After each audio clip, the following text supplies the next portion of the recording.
ଘୂର୍ଣ୍ଣିବଳୟ ପ୍ରଭାବରେ ଆହୁରି 2 ଦିନ ଘଡ଼ଘଡ଼ି ବର୍ଷା। ଆଜି ପାଇଁ ବର୍ଷା, ପବନ ଓ ବିଜୁଳି ଘଡ଼ଘଡ଼ି ପାଇଁ ଆଲର୍ଟ। ଆହୁରି 2 ଦିନ ଘଡ଼ଘଡ଼ି ବର୍ଷା। ଘୂର୍ଣ୍ଣିବଳୟ ପ୍ରଭାବରେ ଓଡ଼ିଶାରେ ଅଧିକାଂଶ ସ୍ଥାନରେ ଘଡ଼ଘଡ଼ି ସହ ବର୍ଷା ଜାରି ରହିଛି। ଉତ୍ତର ଆନ୍ଧ୍ର ଉପକୂଳ ଏବଂ ପାର୍ଶ୍ୱବର୍ତ୍ତୀ ଅଞ୍ଚଳରେ ସମୁଦ୍ର ପତନଠାରୁ 900 ମିଟର ଉଚ୍ଚରେ ରହିଛି ଏକ ଘୂର୍ଣ୍ଣିବଳୟ। ସେହିପରି ଆଉ ଏକ ଘୂର୍ଣ୍ଣିବଳୟ ଦକ୍ଷିଣ ବାଂଲାଦେଶ ଏବଂ ପାର୍ଶ୍ୱବର୍ତ୍ତୀ ଅଞ୍ଚଳରେ ଉତ୍ତର ବଙ୍ଗୋପସାଗର ଉପକୂଳରେ ସମୁଦ୍ର ପତନଠାରୁ 1.5 କିଲୋମିଟର ଉପରେ ରହିଛି। ରାଜ୍ୟରେ ଆସନ୍ତା 2 ଦିନ ପର୍ଯ୍ୟନ୍ତ କିଛି କିଛି ସ୍ଥାନରେ ଘଡ଼ଘଡ଼ି ସହ ବର୍ଷା ସମ୍ଭାବନା।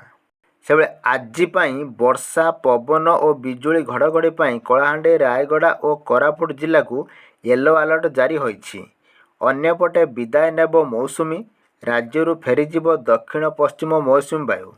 ଆଗାମୀ 3 ରୁ 4 ଦିନ ମଧ୍ୟରେ ଏହି ସକ୍ରିୟ ଆରମ୍ଭ ହେବ। ଓଡ଼ିଶାରେ କିଛି ଅଞ୍ଚଳରୁ ମୌସୁମୀ ପ୍ରତ୍ୟାବର୍ତ୍ତନ ପାଇଁ ପାଗ ସମ୍ପୂର୍ଣ୍ଣ ଅନୁକୂଳ ରହିଛି। ଏନେଇ ସୂଚନା ଦେଇଛି ଭାରତୀୟ ପାଣିପାଗ ବିଭାଗ। ସେହିଭଳି ଆସନ୍ତା 3 ରୁ 4 ଦିନ ଭିତରେ ଓଡ଼ିଶା, ତେଲେଙ୍ଗାନା, ସିକିମ୍ ଏବଂ ପଶ୍ଚିମବଙ୍ଗ କିଛି ସ୍ଥାନରୁ ଫେରିବ ମୌସୁମୀ ବାୟୁ। ସେହିପରି ମହାରାଷ୍ଟ୍ର, ମଧ୍ୟପ୍ରଦେଶ, ଉତ୍ତରପ୍ରଦେଶ ଓ ବିହାରର ବାକି ଅଞ୍ଚଳରୁ ମୌସୁମୀ ପ୍ରତ୍ୟାବର୍ତ୍ତନ କରିବ। ଏହି 3-4 ଦିନ ଭିତରେ ଝାଡ଼ଖଣ୍ଡ ଓ ଛତିଶଗଡ଼ରୁ ସମ୍ପୂର୍ଣ୍ଣ ଭାବେ ଫେରିଯିବ ଦକ୍ଷିଣ ପଶ୍ଚିମ ମୌସୁମୀ ବାୟୁ।